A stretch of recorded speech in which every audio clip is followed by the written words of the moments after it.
Hello बच्चों, let's read the question. Question says let gx is equal to 3 times of f of x by 3 plus 3 f of 3 minus x and f double dash x greater than 0 for all x belongs to 0, 3.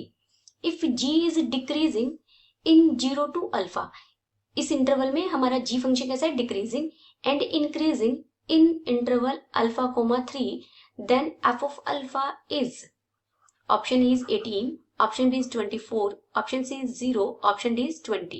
First we see the key concept. देखिए, आपको कोई भी function f of x दिया गया हो, function increasing कब होगा, जब f dash x greater than 0 हो जिस इंटरवल में, और फंक्शन डिक्रीजिंग कब होगा, ये इंक्रीजिंग के लिए है तो मैं ये सिंबल यूज कर रही हूँ, और डिक्रीजिंग के लिए ये f डैश x क्या हो, लेस देन 0. अब हमें दिया क्या गया है, ये देखिए, ये जो मैंने डेफिनेशन लिखी है, कहा है कि f ऑफ x इंक्रीजिंग होगा कब, जब उसका डेरिवेटिव ग्रेटर देन 0 हो. अब हमें गिवन है f double dash x greater than 0. f double dash x greater than 0 है, दिस इंप्लाइज ये किसका डेरिवेटिव है, ये f डैश x फंक्शन का. यानी यहाँ से मैं क्या कह सकती हूँ, f dash x is increasing, क्योंकि जिस derivative double derivative greater than 0, तो यहाँ से f डैश के बारे में हम बात कर सकते हैं कि f डैश कैसा होगा, इंक्रीजिंग.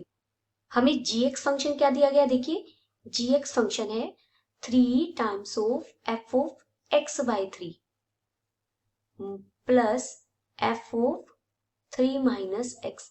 अगर हम इसको डिफ्रेंशिएट कर दे तो g डैश x मुझे क्या मिल जाएगा, g डैश हो जाएगा 3, और यहाँ से इंटू f का डेरिवेटिव हो जाएगा f डैश x बाई 3, और x बाई 3 का डेरिवेटिव हो जाएगा 1 बाई 3, प्लस यहाँ से हो जाएगा f dash 3 minus x into में माइनस एक्स का डेरिवेटिव -1, ये 3 से 3 कट जाएगा. अब हमें क्या दिया गया है, gx डिक्रीजिंग है इस इंटरवल में और इंक्रीजिंग है इस इंटरवल में.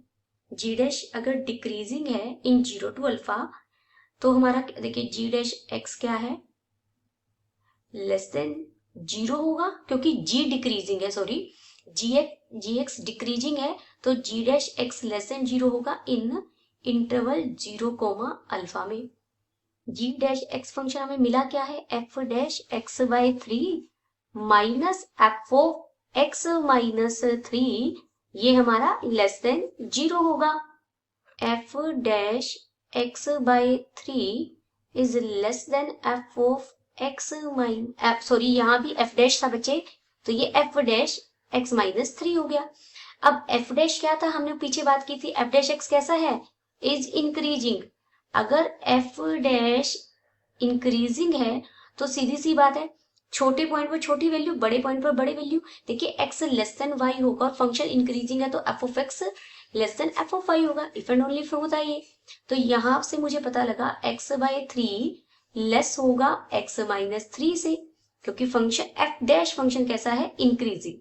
अब यहां से हम इसे सोल्व करेंगे, तो यहां से क्या आ गया, x लेस देन 9/4, x की वैल्यू को 9/4 से कम होना होगा, और ये किसके लिए निकली, जहां पर हमारा फंक्शन डिक्रीजिंग था इस इंटरवल के लिए, तो x यहाँ पर अल्फा है. दिस इंप्लाइज आप यहाँ पर जो सेकंड डेफिनेशन है, ये इंक्रीजिंग इन अल्फा टू 3, इसका यूज करते हुए ग्रेटर देन लेकर भी x की लिमिट निकाल सकते हैं. यहाँ से फाइनली आपको देयरफॉर यहाँ से अल्फा ही आपको क्या मिल जाएगा, 9/4. सिमिलरली कर सकते हैं बिल्कुल. दिस इंप्लाइज हमसे पूछा क्या गया है, 8 अल्फा, तो 8 इंटू अल्फा क्या है, 9/4. तो यहां से आप सोल्व करेंगे, आपको मिल जाएगा 18, और हमें 8 अल्फा की ही वैल्यू हमसे पूछी गई थी. तो देखते हैं कौन सा ऑप्शन हमारा करेक्ट है. Option A is correct. Hope you understood it well. Best of luck.